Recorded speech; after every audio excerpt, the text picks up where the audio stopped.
Hour number 3, Chasing Big Joe, 102.5 The Game, live today at 5 Iron Golf. And watching the Masters. Everybody's in here having a good time. But time to talk some hockey with our man Greg Wyshynski, senior NHL writer for ESPN, and he's presented by Old National Bank. Get old. Greg, how you doing?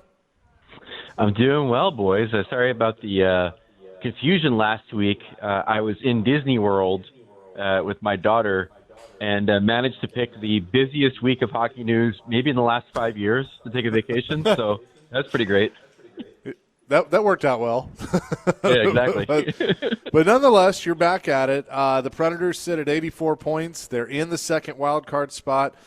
Every game is the most important game of the year with only a couple of points, really 1 point, separating them and the LA Kings. Going to be a fun one tonight against Utah. What is the perception with people you talk to around the league about Barry Trotz right now after the deadline and the fact that his team is in a wild card spot at the moment? No, I mean, listen, I think I haven't really had many of those discussions because the ship has sailed. I mean, he's not going to be the GM after this year as far as we can tell.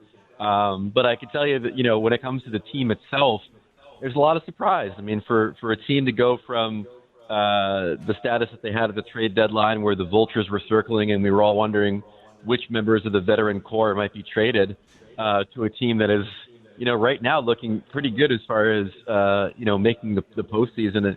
Stathletes gives the Preds, I just had a reasonable chance of making the cut. We're at 26% right now, according to Stathletes. So, I mean, that's not for nothing. So I think the perception is a bit of surprise that the Preds have gotten to this point and are in a position to potentially qualify for the playoffs after looking like they were going to be a team in transition earlier this year. A guy that is going to be available that we kind of thought could be Tom Fitzgerald with the New Jersey Devils. You're obviously in that area. You know the Devils very well. What's kind of your thought on his tenure with the Devils, and is he a viable candidate not only for the Preds job but anybody looking for a GM? Well, I think he's a viable candidate. I like him in more of a president of hockey operations role, which is, I think, where he would probably end up in Nashville. The sense I got from a couple of sources this week is that the Predators are looking at a template in which they would hire a president of hockey operations with experience as a general manager, and then underneath that person would be one of these collection of assistant general managers that have come through and interviewed with the team. Because I got to be honest with you, when I started to see some of the names that were being floated around as far as having had, contact with the Preds or that the Preds were interested in, I was confused because I really thought they'd go with somebody with experience. But, you had a lot of AGMs coming through, and it makes sense that it might be under someone like Fitzgerald at the top of the organization. As far as his qualities, again, I think he's good at structure. He's good at building out a staff. I think that, he had some issues in New Jersey at the draft table and in player development. I also think that he made some pretty significant mistakes from a player personnel standpoint this year. One, handing Jacob Markstrom an extension before the season, and then Markstrom was an absolute joke for the next 4 months, kind of cost the Devils any hope of making the playoffs. And then the whole Quinn Hughes debacle, where the Devils were in the driver's seat to try to acquire one of the best two defensemen in the NHL and kind of fumbled the bag, and he went to Minnesota instead. So those two things I think were reasons why this change was made. But I like Fitz. I think he's a smart hockey guy, and he does a good job of building out an organization, and I think that he'd be pretty interesting as the top of the pyramid for the Predators. Greg Wyshynski is with us. Do you view, though, because the Predators have been, and look, I don't necessarily say this is a bad thing, but they have been a very consistent organization in that David Poile was the GM for a really long time. Barry Trotz was the head coach for a really long time. They go to Trotz when Poile retires. They have kept it in the family basically since the very beginning when the family was formed. With that said, Fitz is the first captain. I consider him to be in the family. Is that something that should be considered in that maybe they need to go outside the family and bring in new ideas? Or is Fitz, far enough removed and was only a player here that he could still fit that template? Yeah, I think it's the latter. The fact that he has some tie to the organization is exciting, and it does, lend a little romanticism to it. You know what I mean? Sure. Like another example would be, the guy that people are talking about potentially replacing Fitz in New Jersey, Brendan Shanahan. Shanahan worked for the NHL. He was the president of the Maple Leafs, but there's a certain romanticism in the fact that he played.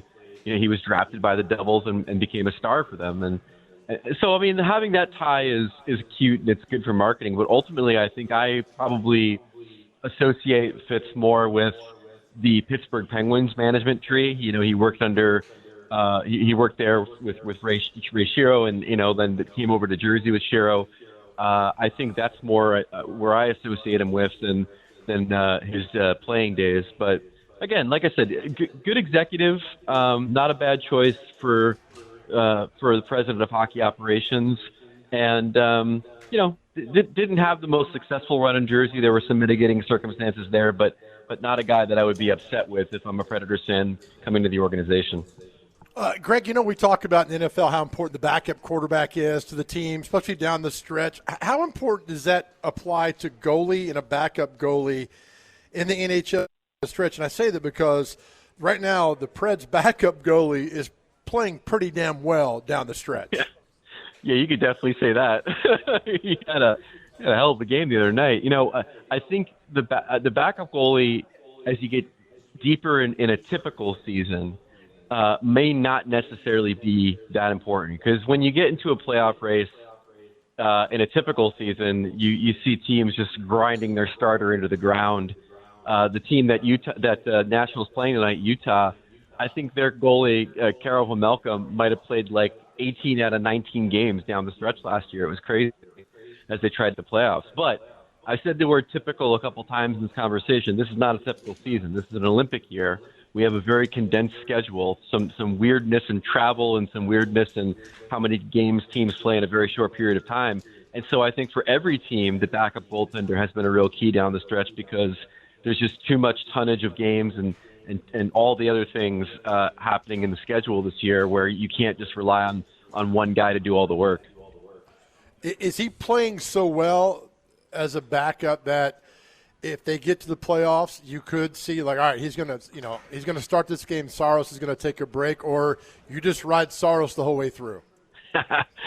It's funny. I always have this conversation with people around the league about, like, when are we going to see a true goaltending tandem in the playoffs? It never happens. Like, there's always one guy that ends up taking the reins in the playoffs, and then that guy's the guy until he screws up, and then you see the backup. Obviously a case could be made for Annunen, to get some time in the playoffs based on the way that he's played, but it usually doesn't work that way. And then when you take a gander at, one guy making the money that he's making and the other guy making the money that he's making, you also get a sense of who might see the lion's share of the work in the playoffs. Are you surprised how well the Preds have played on this road trip, considering they started out? They lost 2 at home. They lost to Tampa. They went to this road trip losing 3 straight. And now with their backs against the wall, Greg, I mean, they're playing outstanding. Their game Tuesday night versus the Ducks might have been one of their best games of the year. There's few things that don't surprise me about the Predators right now. Again, we've talked all season, about this team, and the idea that they came back from the Olympic break, they put together, they got off the blocks pretty poorly with a bunch of losses, and then they put together that great 5-game winning streak, and on this road trip, they've acquitted themselves well, doing what they need to do, not only in winning games, but also picking up a point in that LA game, which was a sort of a back and forth affair. And then laying the smackdown on Anaheim, like you said, which is a team that is sort of in a perilous position right now insofar as they're getting into a losing streak at the wrong time. Yeah, I'm overall surprised that we're talking about Nashville being a potential first-round matchup for Colorado, just based on where they were and based on what we perceived them to be.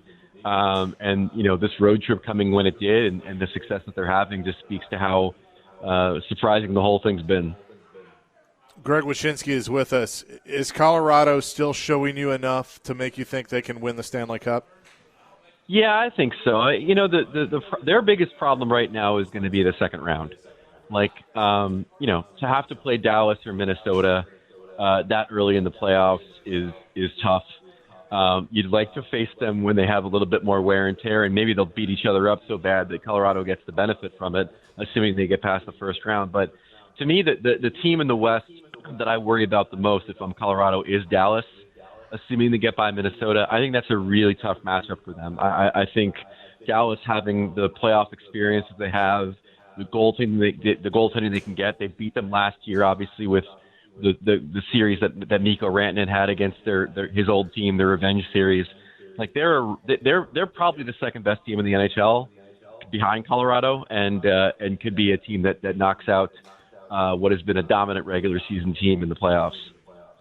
And in the East, I know everyone's excited about Buffalo making it for the first time since the Nixon administration, but what about Montreal? 9-1-0 in their last 10. They're on a bit of a heater right now. I'm a little bit lower on Montreal than a lot of people. I'm still not really enamored with their overall depth, and I think you're asking a lot of a couple of young goalies in a really intense time of the season to come through. Their top line, the one with Slavkovsky and Suzuki and Caulfield, is as scary as you're going to find in the league. And Demidov on their second line can create a lot of offense on his own.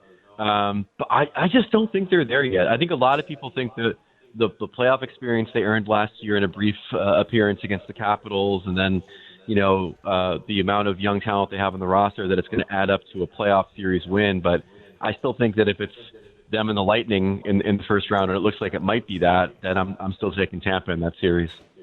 Greg, our question of the day, in honor of the Masters, if you could caddy for 18 holes for anybody in the world living, who would you caddy for one day? The obvious answer is probably Sandler, right? Just because of the Happy Gilmore of it all. But, that's a really interesting question. I mean, I think about all the ex-pros that you see at these Pro-Ams and like Lake Tahoe, and how fun it would be to caddy for Bill Murray, for example. Yeah. I went down a Chichi Rodriguez rabbit hole the other day, by the way. If we're talking about all time, it's probably Chichi Rodriguez would be my answer insofar as actual golfers. But I am, despite it being a lifestyle that I think I would thrive in, because it mostly involves standing around, hitting something, and then drinking a lot. I'm not a golf guy. I've only played maybe twice. And that might be why I don't have the sources that some of my colleagues have.